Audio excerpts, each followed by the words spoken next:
welcome to the second episode of the Woolly Ferret podcast. My name's Lisa and I'm coming to you from Derbyshire in England. This is my podcast about knitting, crochet, sewing and all things crafty, and a few book reviews thrown in as well. So I just wanted to start this episode to say a huge thank you to everybody who took the time to send me a message or comment about my first episode, whether that be on Ravelry, YouTube, Instagram. The response was so lovely and I really appreciate it. This was a really nerve-wracking thing for me to do, a podcast, and I wanted to do something that pushed me out of my comfort zone, and this really has. And when I pressed publish on YouTube on the first episode, I have to admit I felt really ill and I very nearly deleted it, but I hung in there and the messages started coming and boosted my confidence, and so here I am doing a second episode. So thank you very, very much from the bottom of my heart.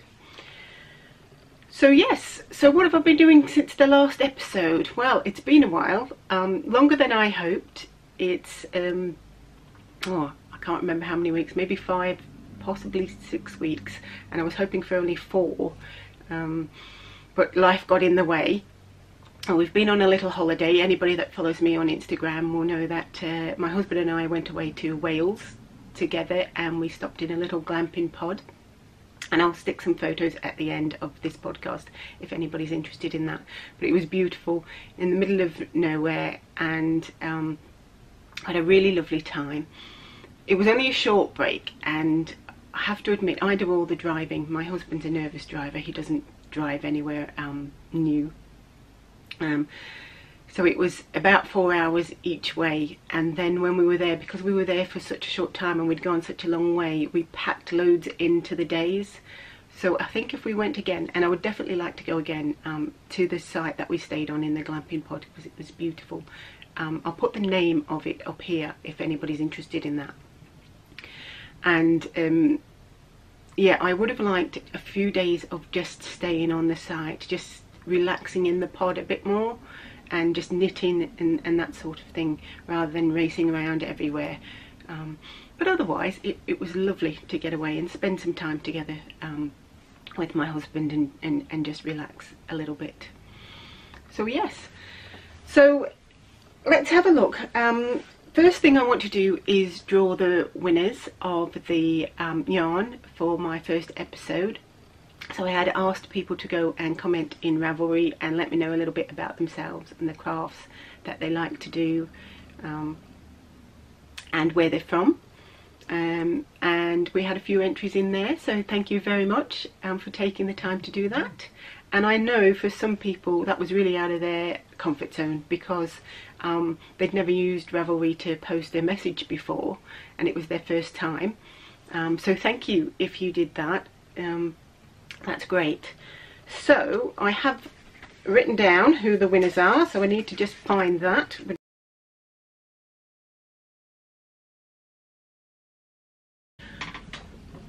Okay, so sorry, I've got hair stuck to my face. The winners of the yarn from Lucy Locket Land. So this is the Searching for Sea Glass Lucy Locket Land yarn.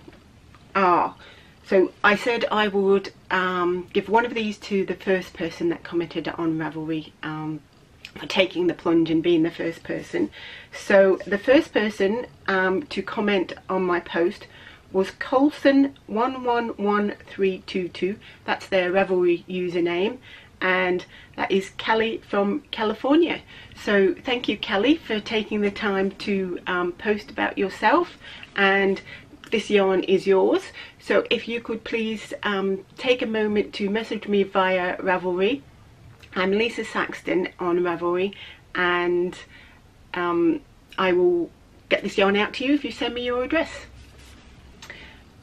Yes, I forgot to mention, so I am Lisa Saxton, all one word, on Instagram and Ravelry as my private user account, and or personal users account, not private.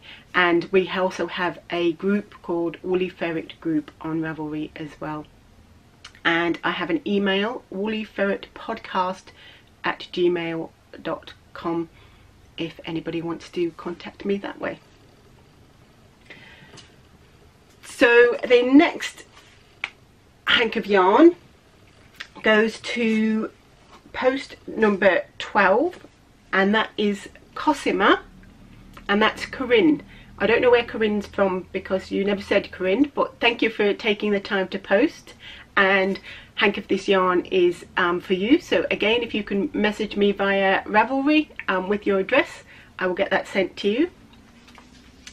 And because I was so overwhelmed with the lovely messages and support, I decided to do one more, because I have 3 hanks of this yarn.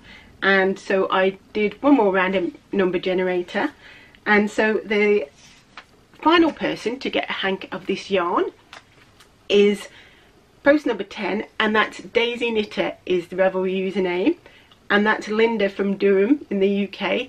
And hello Linda, I don't know Linda personally. Linda and I have been friends on Instagram for a while. We've bonded over our ginger cats. Linda has 2 and I have 1 that we affectionately refer to as the Ginger Beast. He's a cranky boy, but he does love lots of cuddles as well. And his name's actually Stubby, but he's a ginger cat. So yes, so Linda, thank you for taking the time to post, and I will send you a hank of yarn as well if you can also send me your address. So that was the giveaways for the yarn. And then we also had, I had some books to give away. So I put everybody's names that mentioned that they were interested in a book into an Excel spreadsheet and just drew from there. So first of all, I drew the potato book, and I'm not going to try and pronounce that again, because last time I tried to pronounce it, I made a complete hash of it. So the winner of this book is Susan Martin. So Susan, if you could email me, or you can send me a message via Instagram or Ravelry, then that would be great, with your address. So the email is woollyferretpodcast, all one word, @gmail.com, or I'm Lisa Saxton, all one word, on Instagram, or my Ravelry user account is Lisa Saxton. That would be great. If you do email, please make sure you put Woolly Ferret Podcast in, and not just woollyferret@gmail.com, because somebody else has that email address, just Woolly Ferret. I don't know who they are, obviously, so I would hate you to be messaging some stranger about a potato book. So yeah, that's that one.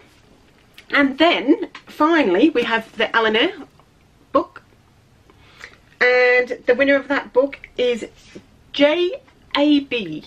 So I don't know what your name is. Unfortunately, YouTube doesn't give me that information. So if you could also message me, so JAB, this book is for you, and I will get them sent out in the post. So thank you very much for that. That was great.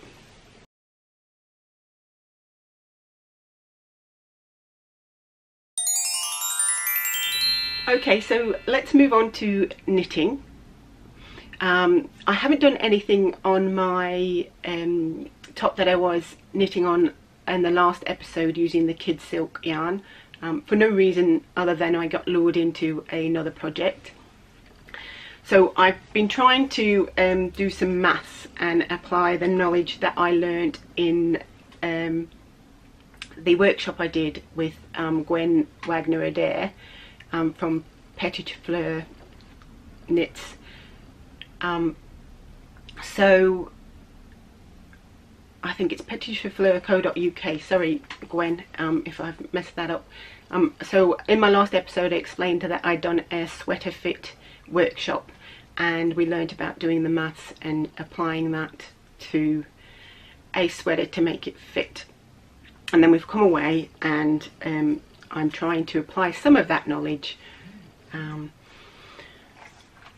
now. So firstly, I just wanted to show you the book that I'm using to record all my things in. It's called Adventures in Yarn, and it's just a notebook that has various bits in for recording things from your projects. So it's got different coloured sections, so your projects can have different colours. So it's got a note field. Some of you will have seen these already, but I just thought I'd show you in case you're interested. Has grid paper for doing, I don't know if you can see that, drawings on.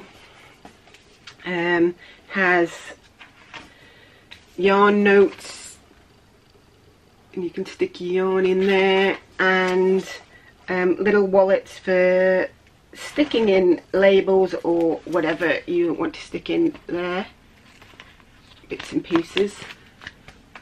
And I think the front of the book has got a little colour wheel somewhere, colour wheel there, and needle gauge. So yeah, I quite like this, and I have been using it for trying to work out this project. So I've written in it quite a bit for this project. So the project I'm doing at the moment is out of this. So this is Lane magazine. This is summer 2018, issue number 5. And I'm doing a sweater out of here called the Nutkin.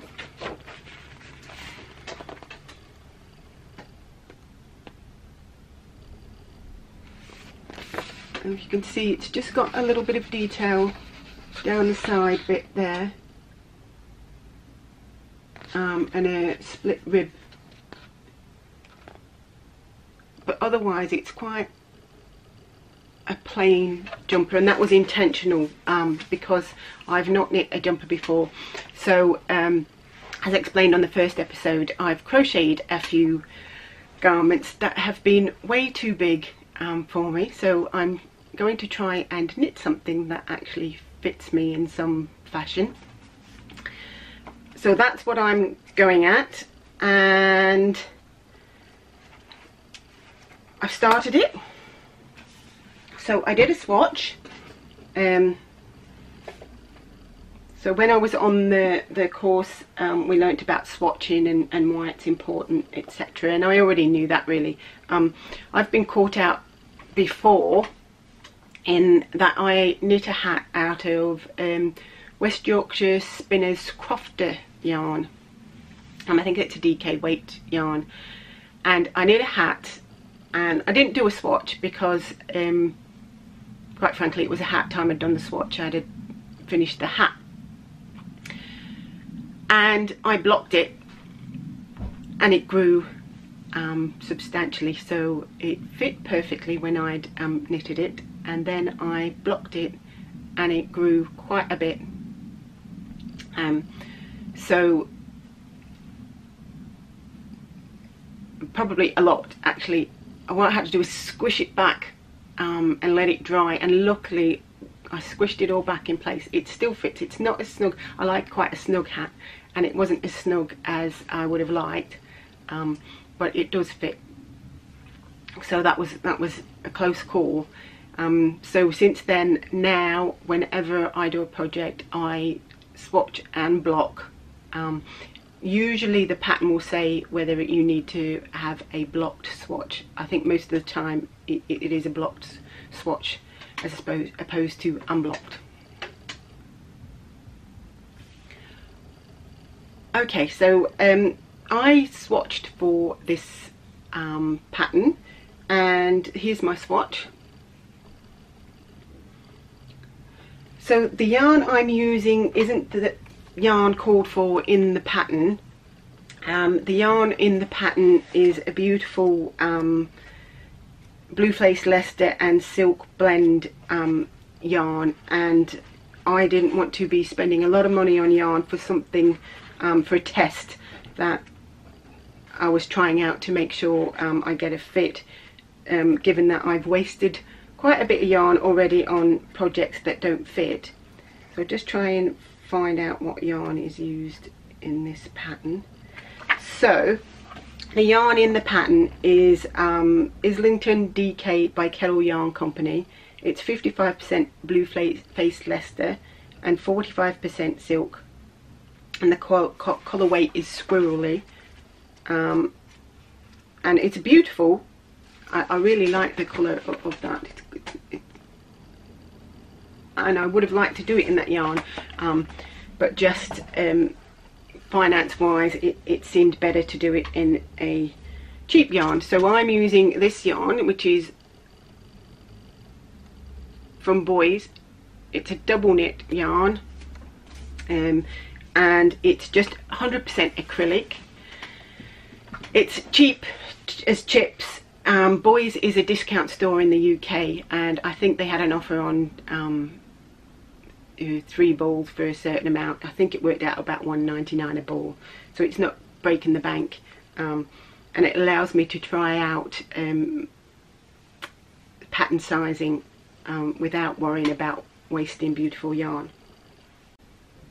Okay, so when I've checked my swatch against the gauge in the book, there's quite a difference. I've got to the 4-inch 21 stitches and 30 rows, and they've got 24.5 stitches and I think 29 rows. So I wasn't so bothered about the row count, I was more interested in the stitches. So I'm getting a lot less stitches per every 4-inch, which means my stitches are much bigger. And so I had to make a decision then whether I go down a needle size to make my stitches smaller to try and meet their gauge, or to look at the sizings in the patterns and see if I can get my gauge to fit in with one of those sizings to match my measurements. And I had a look at the fabric that this has created, and it's already quite a tight fabric, so really I didn't want to go down a needle size because it's going to make it tighter.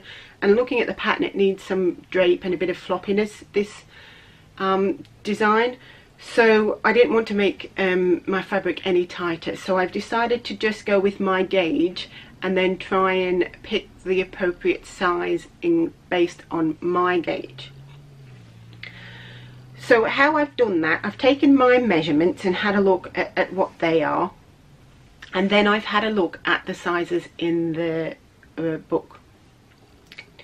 So for example, in the book, a medium hem in the book, and the hem is the widest part of this jumper. So they cast on 128 stitches both sides, so 256 stitches because this is knit flat and not in the round, and they're coming out at 41.75 inches for their circumference of the hem. In my gauge, casting on 256 stitches, 128 stitches each side, I come out at 48.76 inches circumference. So that's a significant difference. I think that works out at just about 7 inches difference in the circumference using my gauge. So if you consider, if you have a look from this end to this marker, that's 7 inches of fabric. So that's a lot of extra fabric that's going to be in this jumper. So it's just as well I swatched and didn't just dive in there and knit the size that I thought, because I had a look at these sizes and I thought the largest size they had in the book would still be a bit small for me based on their gauge, and thought I would have to adapt that. So it's no wonder I'm getting clothes that are too big. So yes, so my hip size is 46 inches and so is my waist. And they have said that it's recommended for positive ease of 4 inches, so that's 4 inches bigger than your measurement. And if I do the medium based in my gauge, I get 2.76 inches of positive ease. Now I think I'm going to go with that rather than worrying about the 4 inches of positive ease, for two reasons. I tend to have things too big anyway, so I'm happy with 3 inches, near enough 3 inches of positive ease. And I'm also have been losing weight, so my weight's been slowly going down, so that will allow for a little bit of shift in weight there, so hopefully that will be fine. However, if only it was that simple. Not only do I have to worry about that, and I've made the decision on what size to do based on my gauge, I then have to make the decision on how I'm going to adjust the pattern. And there's a reason for this, because the pattern goes like this.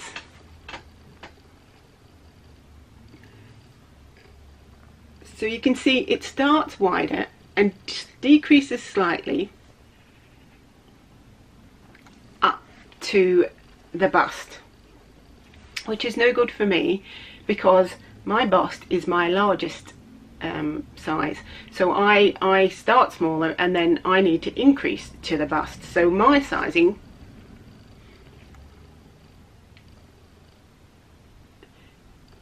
needs to look like that, which is the complete opposite.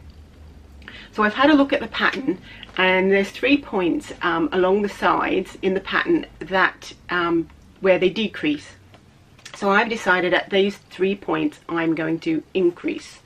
So it's 3 points at each end, so that makes 6 stitches on each side, so the front 3 at each end and the back 3 at each end, so that's 12 stitches. And hopefully I have worked out by adding those 12 stitches in, I get some extra fabric. So by adding 6 stitches to the front and 6 stitches to the back, I get another 2.98, I think, can't read, no, 2.28 inches of fabric. Well, that still means I've got another 2.28 inches needed to be added to my bust somewhere along the line, and I'm not sure how I'm going to do that at the moment. So what I've done is I've cast on the back. So this is the back, and just to show you the detail there in the corner, so this is a broken rib, this lovely little bit of detail.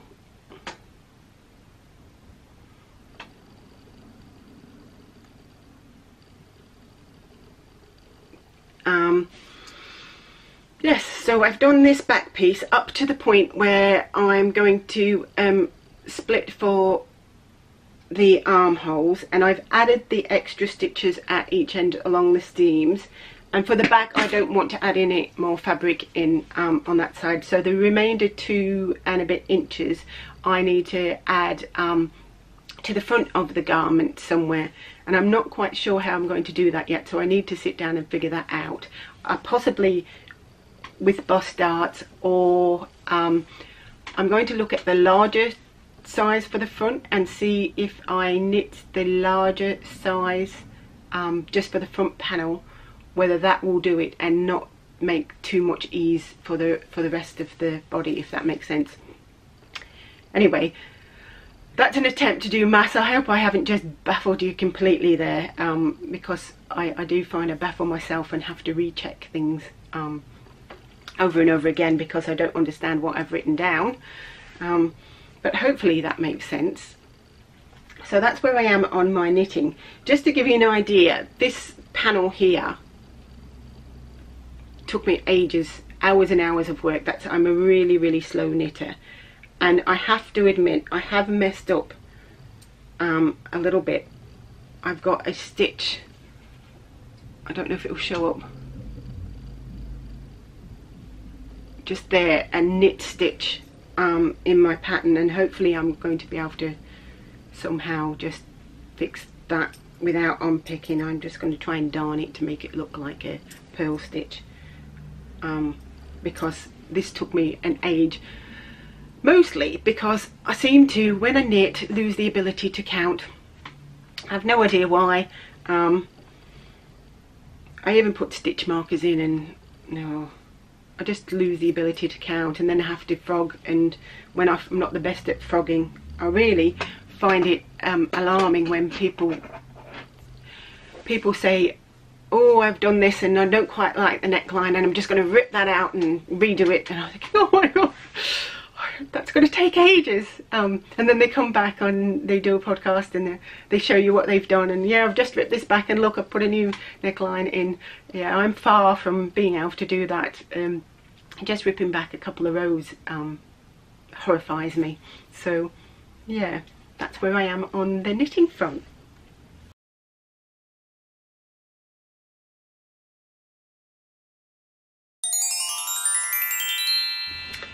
Okay then, well, let's move on and talk a little bit about crochet now. So hopefully the crochet will be a little bit more enthralling than the maths on the knitting. So in the last episode I showed you that I was crocheting a rug. So this is the rug here, and I was using Caron cakes to crochet the rug rather than the yarn called for in here. So this is from the Shapey's Yarn magazine, Dutch Masters edition, and I've done a fair bit. Try and get this in shot. So I've used all of the first Caron cake, which is blueberry parfait, and as I said in the first episode, I won't get the same patterning as the picture in the book, because I'm not changing yarn to get this triangular effect here. I'm just working the Caron cakes as they fall. So very hard to get in, but you get the idea. So that's where I've done so far, and then I've come to the waves, and I've hit a bit of a snag there, because in my mind these wave effects here are too loose. So I think what I'm going to have to do is rip back and go down and needle a hook size for the waves. They're far too loose in my mind. So I'm using a size 6 hook for a UK 6 hook. I don't know what that is in US, I'm afraid. I really ought to get a chart out and keep that up here so I can tell you what size that is. But it's a UK 6mm hook for this bit, and actually the texture of this is lovely, and the fabric's lovely, so I don't want to change hook on that. The hooks I use are these Addy hooks. I can't remember the name of them, but they're ergonomic hooks, and they're a strange shape. A lot of people don't get on with them. I find them perfect. They fit my hands perfect, the way I crochet perfectly. Addy swing hooks, that's what they're called. So this is the 5.5mm. So I don't know whether to go down half, 5.5mm or 5. I might go down to 5. Don't want to make it too tight. I'm not sure. Might have to give it a go. The thing with crochet is it's a lot easier to rip out, because you just rip back to where you want to be and grab the stitch, and there's no picking up all the stitches. So that's not an issue, although this is a fair amount of time's worth of work. I have to admit, I'm not, you know, I am faster at crocheting. This bit I didn't do this as I didn't do as many rows as the pattern called for, because in my mind that's plenty for the first part of the rug. It's going to be quite big anyway. So when I got to a point where I wanted to start these waves, because I wanted some of the blue in the waves, I stopped and started the waves there. But what I've decided to do is also cut the yarn for the waves, so that I just get the waves in one colour or two. You know, there's two colours here, but each section in one colour. I think there's just enough yarn. Here I've left it and it starts off a tiny little bit in this light blue yarn, and I'm not so keen on that. I don't mind it in the rest of it, but I would like the waves, I think, to be all one colour. So I'm going to rip that out, have a go at putting the waves in using a smaller hook, just to tighten that up a little bit. Because currently you can see, if you can see the side, it sticks out quite a lot. And I know in the pattern it seems to, or in the picture in the book, it does seem to do that a little bit on the side, but nowhere near as much as that. So I can't find the picture at the minute. I'll not carry on looking for that, but yeah. So that's my rug. I am going to line this rug. I think I'm going to put a backing on it in fabric, maybe double layered fabric with a very thin layer of quilting batting or wadding, just to give the rug a bit more structure, with it going to be a rug. So that is that for crochet. Another thing I've been crocheting, which is a almost finished project, is I've been making a bag from Attic 24. I'll just get the pattern. So this is the bag.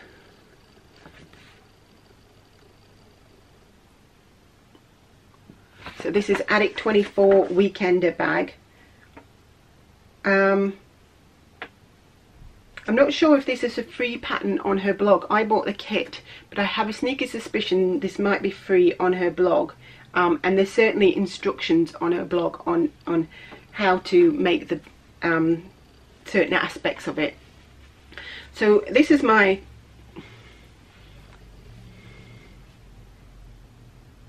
bag. It's quite colourful. I thought it'd be nice for taking the dogs out walking in the countryside. So I've got to put the little flower on. Ooh.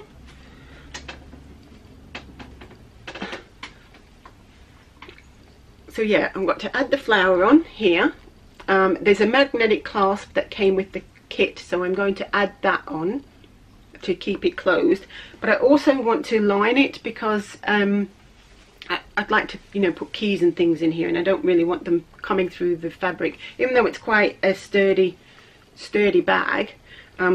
So I've got this fabric here to line it. I don't know the name of this fabric. It's from Hobbycraft, which is where I get a lot of my fabrics from. But I thought it might look quite nice because to line that. So yeah, so hopefully I will have completed that by the time I podcast next. I'll have to see.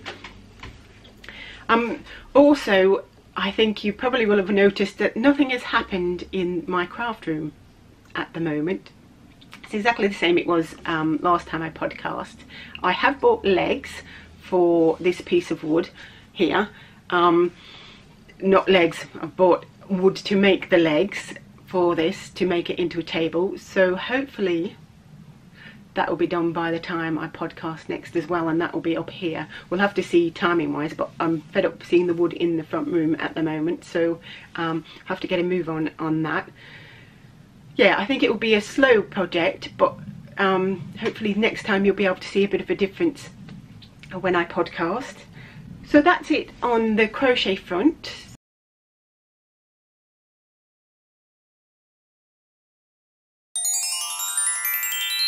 So let's move on to sewing. So I used to sew many years ago when I was young, and I'm talking early teens, 13, 14, around that age,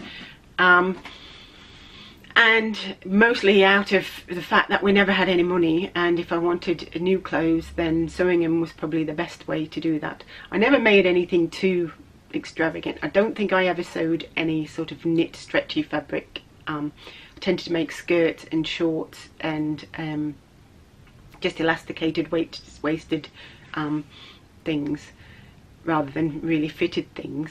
And I used to make doll's clothes for my friend's Cabbage Patch doll.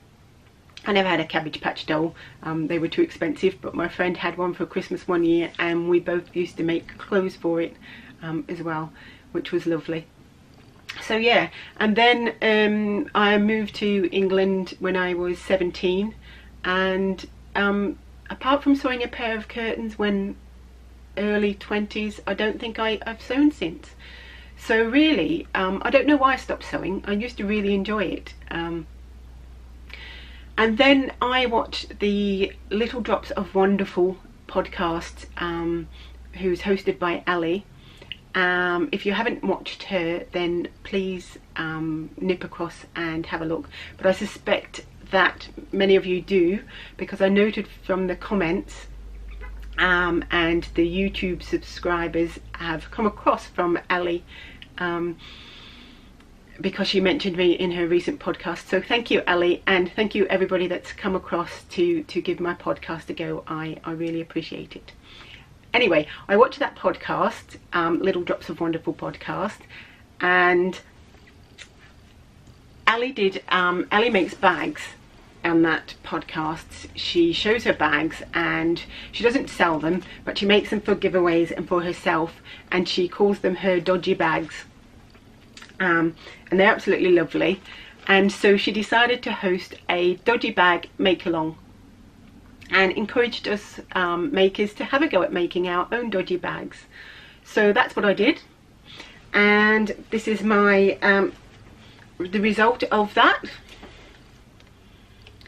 I've made a very large bag because I have lots of sock bags and I wanted to have a go at making a sweater size bag. So this is really big, and to show you the fabric,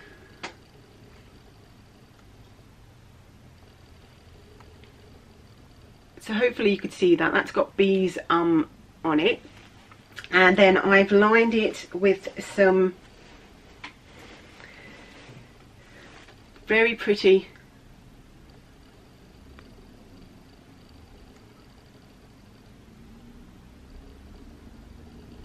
flowery fabric, and I've also added wadding to it so I can roll the sides over and have it as a little basket, and it sits nice and flat. Now I absolutely love this bag. It definitely is dodgy. I sillily put the fabric on the back, the bees are upside down, which was a really ridiculous thing to do, but never mind, it was my first attempt. And the pattern I used is this pattern.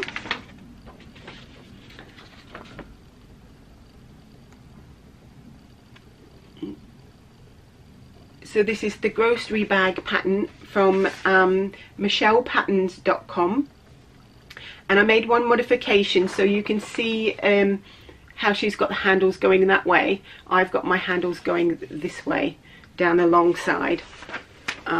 So you can see her handles would go from back to front, whereas I've got it front and on the back.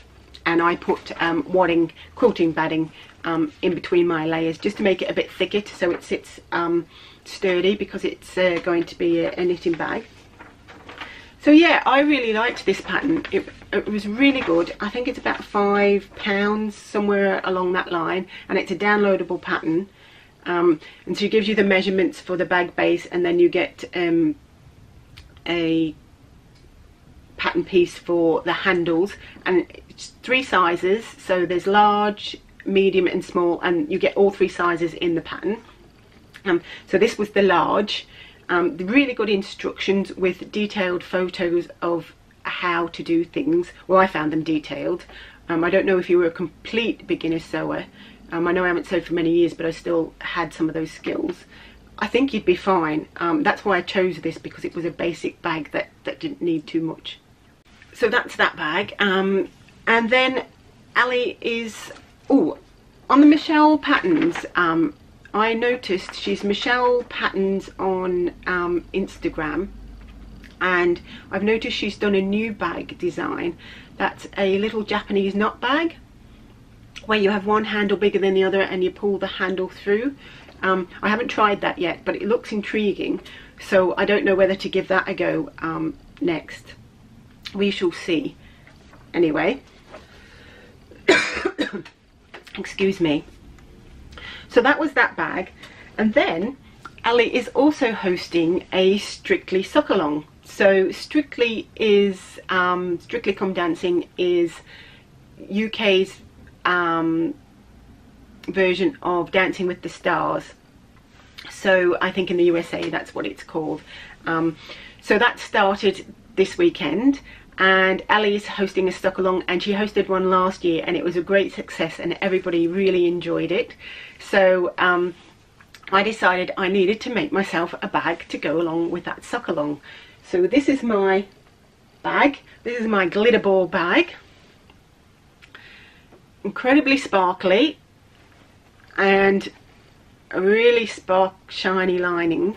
I really like how this turned out. Now this is the small version of the grocery bag pattern, which was really the pattern's easy to make.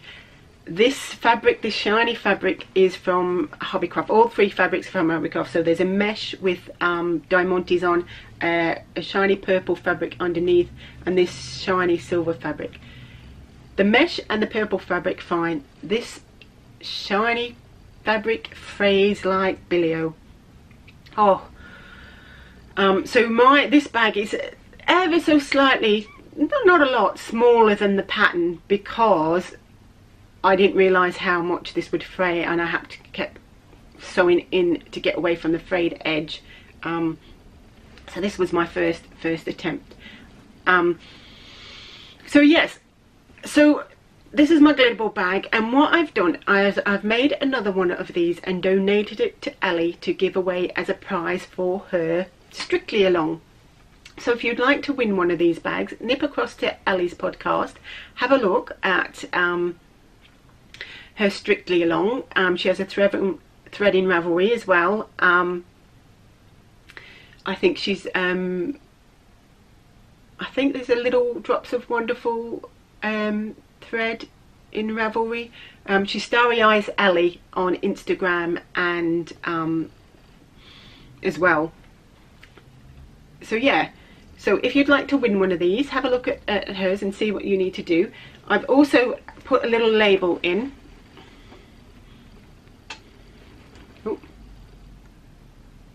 That says Woolly Ferret, with a little nod to my podcast. I won't be making anything to sell, and yeah, the prize will come with a caveat that it is a dodgy bag. I'm not a professional bag maker. This is just something that I've put together. So and I never will be selling these unless my skills improve tenfold. Hats off to makers who make bags or dye yarn for a living. How they cope with the stress of sending their stuff out there, I don't know. For me, it's lovely as a hobby, and lovely to give as gifts if I know I'm giving them away, but that's it really. And I've also, for my Strictly socks, I've bought this yarn.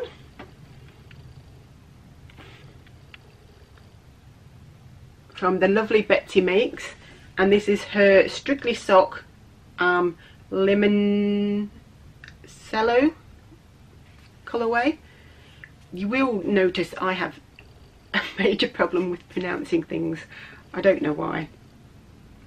So I apologise if I get pronunciations wrong, particularly of names. If I pronounce your name wrong, I do apologise. This is beautiful.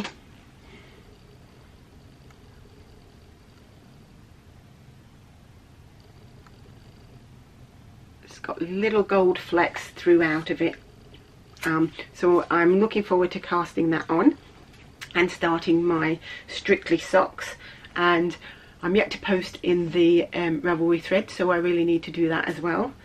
So yeah, that's my other sewing project that I've done. I am also going to be sewing the lining on my crochet bag that I showed you earlier, and I think what I'm going to do is use the technique that you use to line this bag. So I think that would work out nicely. And then I do have some fabric that I bought from, we went to Whitby quite a while ago now, probably around the time of my first podcast, really, just before then.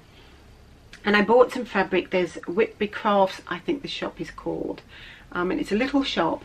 It sells beautiful fabric. Sadly they don't sell online, but if you get a chance to visit it, she's got some beautiful fabrics. So I got some fabric there. I got this beautiful bee fabric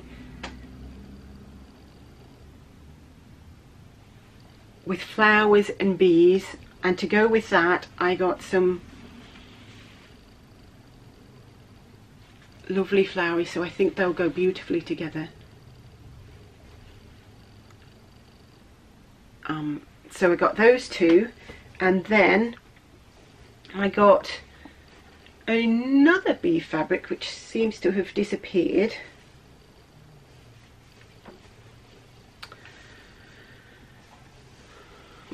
Well, I've got this blue,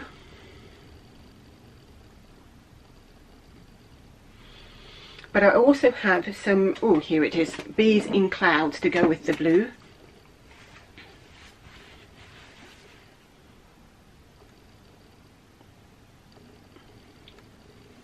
And I thought they'd go beautifully together as well.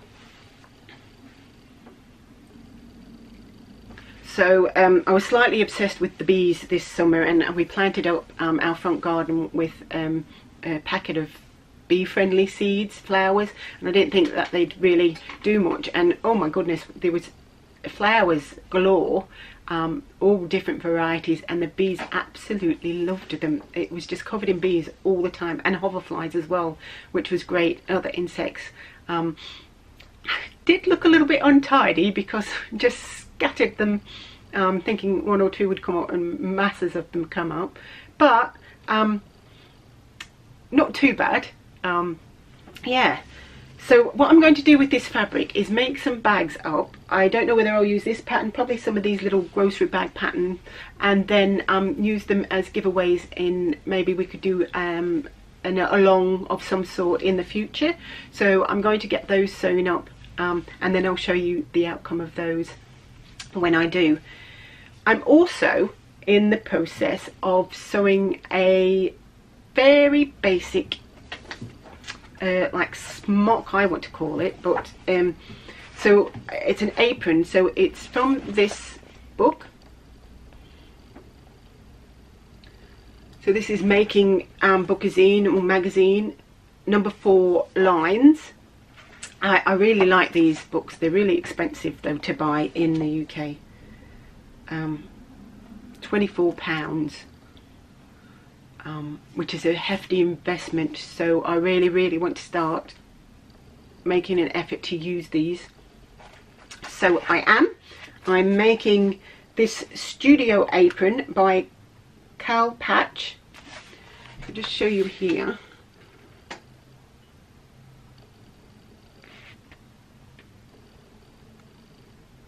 So as you can see, it's a fairly straightforward construction because you've got a big piece that wraps around your body, pop in some pockets and do some straps.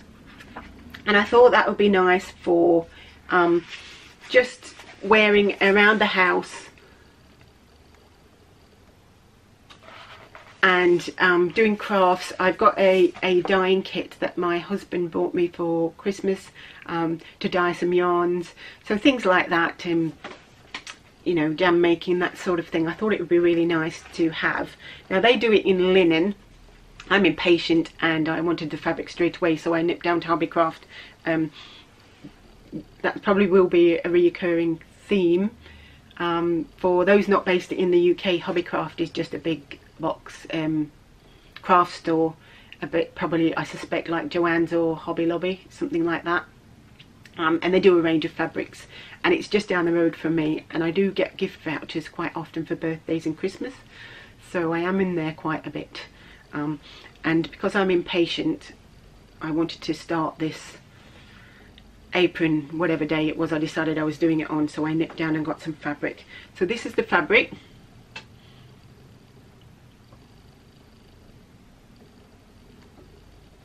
so it's just leaves, skeletal leaves in a like purple. So I've done the pockets on this. So I've put the pockets on. I'm not sure if you'll be able to see them or not, but there's two pockets. There's one here, and then there's another one, a bigger one on the front.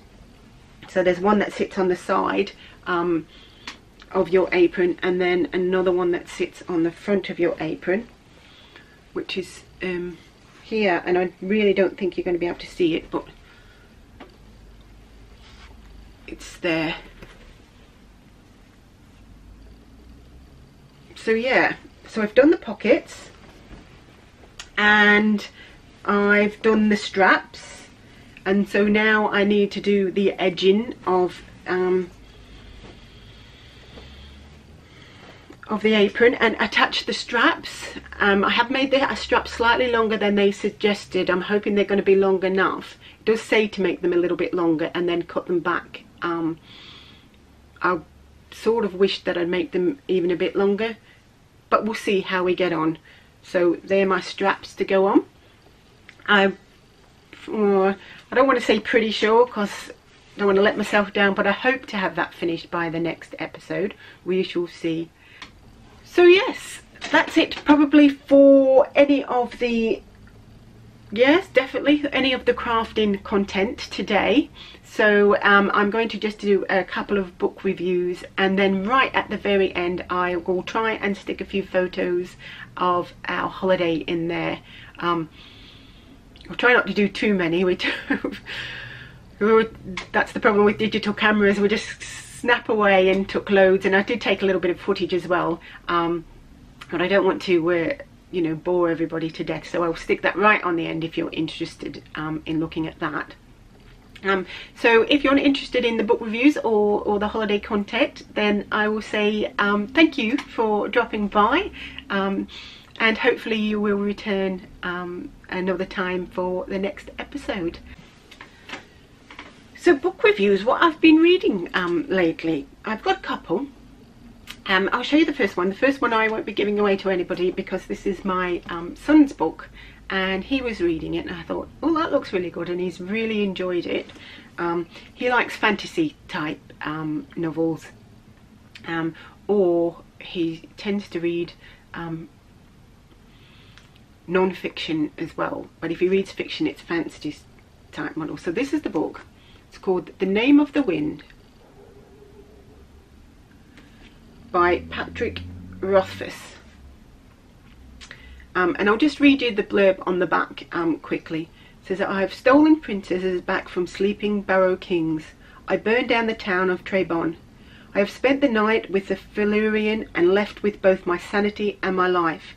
I was expelled from the university at a younger age than most people are allowed in. I tread paths by moonlight that others fear to speak of during the day. I have talked to gods, loved women, and written songs that make minstrels weep.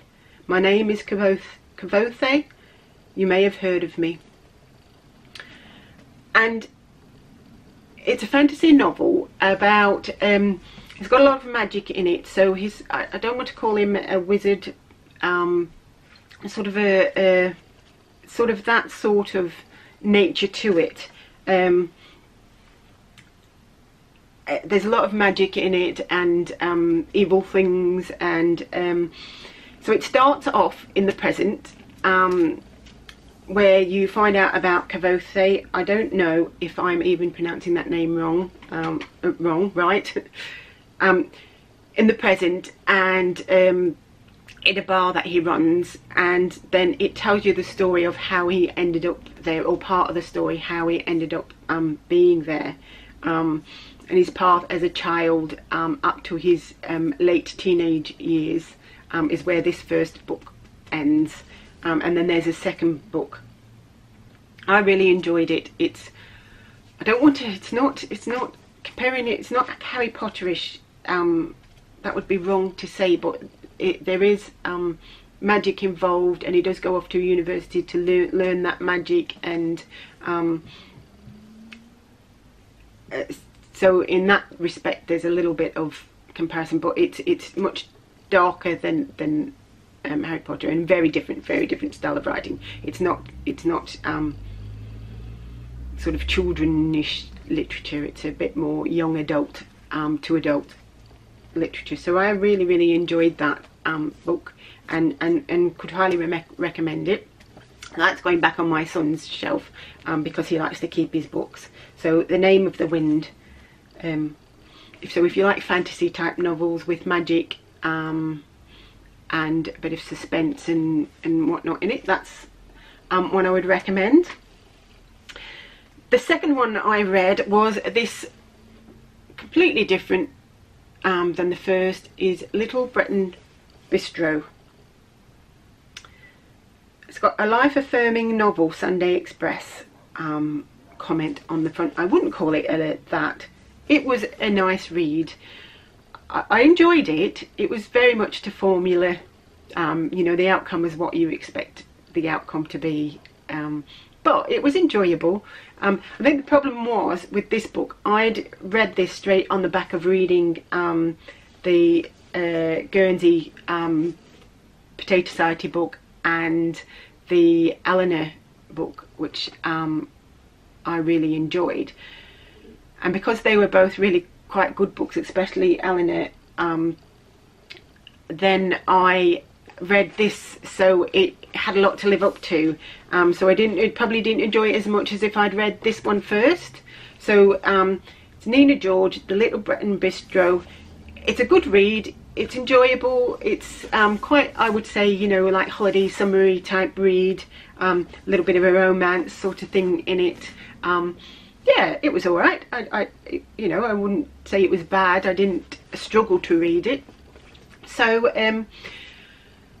this one I will give away because I don't want to keep it. So if anybody would like it, please just pop a comment in the YouTube comments below, just saying book please, or book if you would like to be entered in the book draw. If you don't, then feel free to comment about other things, but if you want the book, please make sure you mention book in your comment, even if it's just in brackets somewhere, so I know to enter you into that. And if anybody would like it, I will send this out. It's basically about an older lady, I think possibly in her 60s, who leaves her husband and goes off to find herself, and she comes across this little Breton bistro, and it's about all the characters that live around there. So that is that one. One other thing that I'm reading at the moment, now I haven't finished it, so I'm not going to do a review on it. I would perhaps do a review on it, a quick, you know, overview, not review, it's sort of the wrong word, on it next podcast. But this is something I really am enjoying, so I thought I would mention it. This is Handy Woman by Kate Davies. Now, many of you will already know who Kate Davies is. She's a knitwear designer, and Kate suffered a very severe stroke in her mid-30s that completely changed the course of her life. And this book is just really about how she had to change direction, how that stroke affected her life, and how it made her change direction in life, and how she became a knitwear designer on the back of that. And there's different sections. So there's sort of a section a little bit about her earlier life and who were her influences in crafting, and then a bit in the middle about the stroke and how that affected her and her recovery. And then I'm just getting towards the back end of the book, which is more how she's moved on in life. So I will be giving this away when I've finished it, but I would like to give it away as part of an along. I just wondered how people would feel about that if I did this book and made a bag, either with the fabric that I've shown earlier, or I'll get some new fabric, made a little bag to go with it, and then did a just a craft along, really. I don't know if people would be interested in that. If they could just drop me a comment and let me know that would be great. And if there's enough interest, I'll do something, I'll launch something in my next podcast, which hopefully will only be 4 weeks, not the length of time now. If I do a long, it will be something along the lines of try something that challenges you, just given the nature of this book and the challenges that Kate faces. So something out of your comfort zone that challenges you in the crafting world. I think that's what we'll do. But we'll see if there's enough interest first, and if there is, I will launch that in the next podcast. So that's it really. So thank you all so very much for coming along today. I'll pop some pictures, as I said, of my holiday in at the end to Wales, South Wales we went to. The weather wasn't great, but it didn't deter us because quite frankly in the UK the weather often isn't great, so you just tend to crack on and enjoy your day anyway. So I will pop a few pictures in at the end, and thank you all so much for joining me. And remember to take some time out for yourself. In busy life, we often forget, so please take some time to take care of yourself. And I will see you next time. Thank you.